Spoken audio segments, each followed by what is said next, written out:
역대하 25장. 오늘 말씀의 주인공은 아마샤 왕입니다. 25살에 즉위하였고 29년 동안 통치하였는데, 그에 대한 전반적인 평가는 여호와 보시기에 정직히는 행하였으나 뒤가 이제 문제가 됩니다. 온전한 마음으로 행하지는 못했다라고 그렇게 한마디로 평가할 수 있겠습니다. 그래서 정직하다라는 건 하나님을 잘 섬겼다 이런 말인데, 온전한 마음으로 행하지 못했다라는 것은 그가 뒤에 결국 하나님을 버리게 됐다라는 그런 것으로서 전체 인생을 두고 봤을 때 그가 마지막에 하나님을 배반하게 된 그런 왕으로 평가를 받고 있습니다. 일단 그가 잘한 것 중에 하나는, 일단 자기가 왕권이 강해지자 자기 아버지를 죽였던 그 신하들 2명을 그들을 죽이게 됩니다. 그들을 처단할 때 모세의 율법책에 기록된 대로, 하나님 말씀대로 그 죄인들은 처단했지만 그의 가족들, 그의 자녀들은 죽이지 않았다, 처벌하지 않았다라고 하는 거예요. 그것도 하나님의 말씀에 그렇게 돼 있기 때문에 그렇게 했다라는 거예요. 이런 신앙의 태도를 우리가 배워야 됩니다. 우리 생각, 우리 감정, 또 세상 통속 이런 것들은 다 그런다 할지라도 하나님 말씀에 뭐라고 말하고 있는가, 하나님 말씀에 하지 말라고 하면 하지 않아야 되겠고, 하나님 말씀에 하라고 하면 할 수 있는 그런 신앙, 말씀 중심의 신앙을 배울 필요가 있습니다. 그 다음에 5절부터 10절까지는 이제 그가 군대를 소집해서 나라를, 국방을 튼튼하게 했다라는 걸 볼 수 있고, 그 다음에 에돔을 정벌하기 위해서 20세 이상의 군대를 다 소집할 뿐만 아니라 저 북쪽의 이스라엘에 용병을 사왔어요. 은 100달란트를 주고 북왕국 이스라엘의 군사들을 보내달라고 해서 군인들을 사왔습니다. 그래서 용병을 기용해서 북쪽에 있는 이스라엘의 군대를 가지고 와서 유다 왕국이 에돔, 남쪽 동쪽에 있는 에돔을 정벌하려고 했던 거예요. 그때 하나님의 사람이 말씀을 줍니다. 이 이스라엘 북쪽에 있는 용병들을 데리고 가지 마시라. 하나님이 함께 하시지 않는다. 이런 예언의 말씀을 줍니다.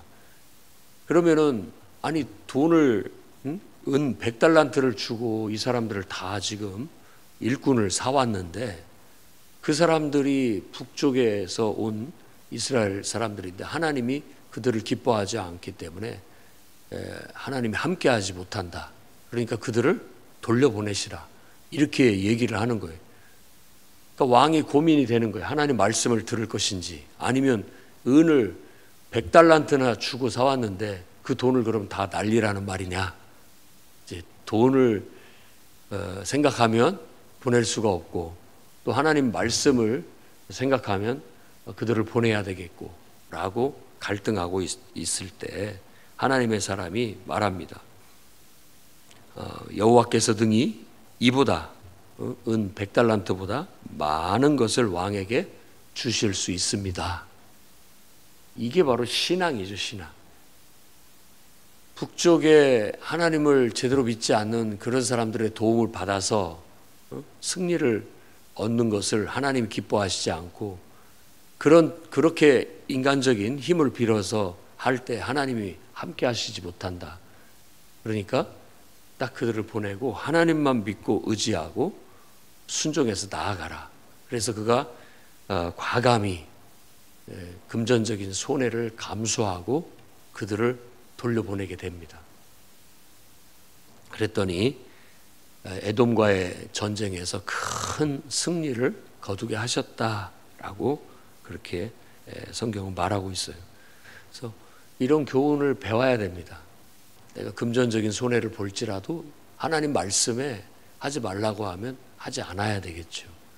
그래서 기록된 성경 말씀 율법 체계에 따라서도 하되 또 하나님의 사람이 이렇게 기도하면서 말씀을 줬을 때에도 그 말씀을 들은 것, 이런 것들이 바로 아마시아가 여호와 보시기에 정직히 행한 신앙의 태도라고 할 수 있겠어요. 그래서 북쪽으로 돌아갔던 그 이스라엘, 특히 이제 에브라임 족속에 속했던 아마 군대들을 사왔던 것 같은데, 그들이 이제 화가 나가지고 씩씩대면서 돌아갔고, 이제 남쪽 에돔을 징벌하고 있을 때, 군대를 이끌고 갔을 때 북쪽에서 다시 침입을 해서 이스라엘의 성읍 하나를 다시 약탈하고 차지하게 됐다. 그리고 3,000명도 죽이게 됐다라고 그렇게, 어떤 면에 있어서 피할 수 없는 일이라고 볼 수 있어요. 왜냐하면 이게 국가 간의 관계 속에서 내가 이쪽에 신경을 쓰면 이쪽이 침입해 들어오는 거고, 또 이쪽에 신경을 쓰면 이쪽에 침입해 들어오는 것이고, 그런 힘의 균형이 있기 때문에 남쪽을 정벌하러 갈 때 북쪽에서 또 가만히 있지 않고 유다 성읍을 침략해서 그 성읍을 차지했다라고 그렇게 얘기합니다. 근데 그것이 이제 마음에 걸렸던지 아마시아 왕이 북쪽을 다시 정벌하려고 전쟁을 겁니다. 싸움을 거는 거죠. 근데 이때 싸움을 걸 때쯤 이 아마시아가 남쪽의 에돔을 정벌하면서 그 에돔 사람들이 섬기는 우상을 가지고 와요. 그래서 그때 또 하나님의 사람, 선지자가 또 하나님을 선지자를 보내서 말씀을 하시는 거죠. 어째서 왕이 에돔을 침략할 때 그 에돔을 지켜주지도 못했던 그 신을 왜 자꾸 의지하려고 하십니까? 라고 가서 성토를 했는데, 그때 아마시아가 교만해져 가지고 그 선지자의 입을 막습니다. 그만해라, 말하지 마라 라고 하고 그치게 만듭니다. 그러니까 보통 하나님의 말씀을 전하는 자가 와서 말할 때 그만하십시오, 제가 알아서 하겠습니다, 이런 태도를 말하는 거예요. 그래서 이런 태도는 앞에서 말한 것처럼 온전한 마음으로 행하지 못했다라는 그 부분에 해당하는 거라고 할 수 있겠어요. 보통 주의 종이 하나님 말씀을 가지고 이렇게 지도를 할 때 그만하십시오, 제가 알아서 하겠습니다, 이런 태도는 하나님 앞에 온전한, 그렇게 하나님을 섬기는 태도가 되지 못한다라는 걸 교훈하고 있어요. 그러자 선지자가 입을 말하는 걸 그칩니다. 그리고 하나님께서 아마시아 이 왕을 멸하시기로 작정하셨구나, 이렇게 판단하게 된 거죠. 그리고 나서 이제 북왕국과 이렇게 싸움을 걸어서 싸움을 하는데, 그때 당시 북쪽의 왕은 요아스예요. 이름이 똑같죠. 자기 아버지 요아스하고 이름이 똑같아요. 그러니까 이 무렵에 이렇게 북쪽의 왕과 남쪽의 왕의 이름이 이렇게 같은 이름이 많이 나와요. 헷갈리지 말아야 됩니다. 그러니까 뭐 아하시아도 있고 여호람도 있고 막 요아스도 있고, 근데 이건 북쪽 왕 요아스예요. 예후 왕조가 일어나고 예후 왕의 손자가 바로 요아스였다고 소개하고 있습니다. 그때 이 아마시아가 싸움을 건 거예요.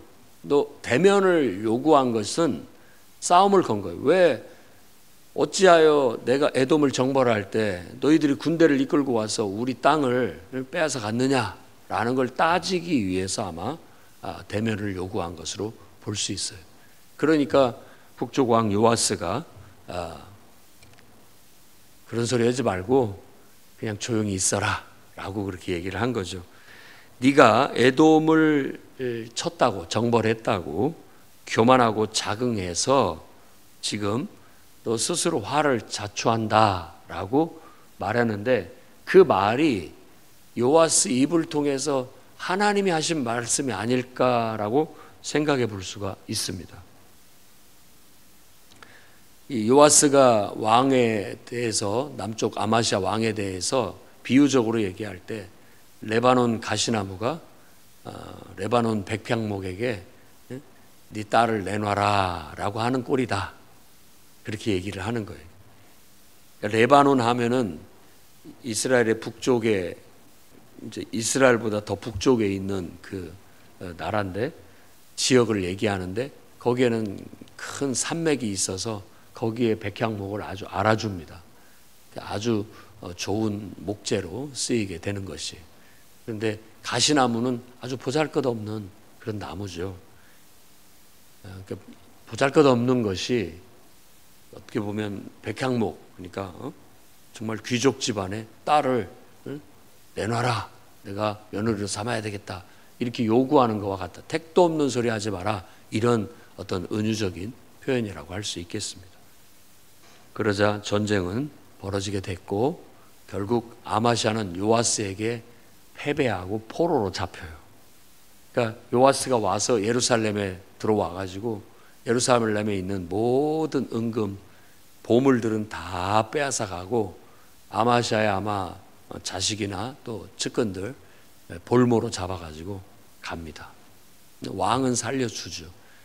그런 것들이 아마 이제 그 당시 때 어떤 최소한의 왕의 명예를 지켜주는 것, 뭐 이런 것이라고 볼 수 있어요.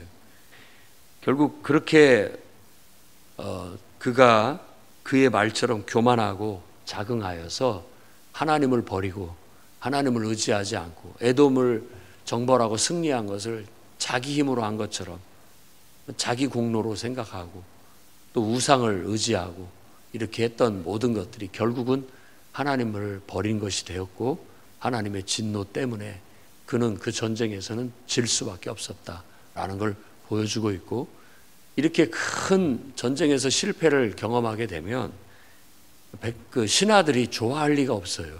그러니까 신하들이 불평을 하고 원망을 하면서 그를 배반하게 되었다라고 해서 그를 반역을 신하들이 일으키자 왕이 라기스까지 도망을 갔는데 거기까지 쫓아가서 결국 아마시아 왕을 죽였다라고 그렇게 얘기하고 있습니다.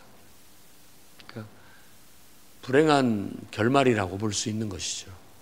그래서 오늘 아마시아 왕을 통해서 우리도 분명한 교훈을 얻어야 되겠습니다. 하나님을 섬기되 끝까지 온전하게 섬기는 그런 신앙을 가져야 되겠어요. 늘 율법책, 곧 성경 말씀대로 실천하는 신앙.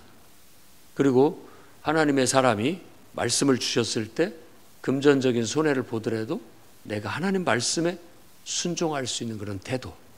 그렇지만 내가 하나님께서 나를 통해서 큰 어떤 승리를 거두게 하셨을 때 교만하고 자만하지 않아서 내 힘으로 한 것처럼 하나님을 버리는 일은 없어야 되겠다라는 교훈을 우리 가슴에 새기고, 오늘 또 여러분들이 하나님을 섬기는데 좌로나 우로나 치우침 없이 하나님 말씀대로 잘 순종해서 나아갈 수 있기를 바랍니다. 주의 종의 입을 통해서 하나님이 주시는 말씀을 귀담아 듣고 내 자신을 겸손히 낮추고 하나님께 순종해 나갈 수 있는 그런 온전한 신앙을 여러분 실천해 나가기를 주의 이름으로 축원합니다. 기도하겠습니다. 거룩하신 주님, 오늘도 한 주간을 시작할 수 있는 복된 하루를 허락해 주셔서 감사합니다. 아마시아를 통해서 우리에게 교훈하셨사오니 그가 잘한 것들은 본받게 하시고 잘못한 것들은 버리게 하셔서 교만하고 자만하지 않고 겸손히 하나님의 말씀대로 순종하는 신실한 그런 신앙을 끝까지 유지해 나갈 수 있도록 붙잡아 주옵소서. 예수님 이름으로 기도드립니다. 아멘.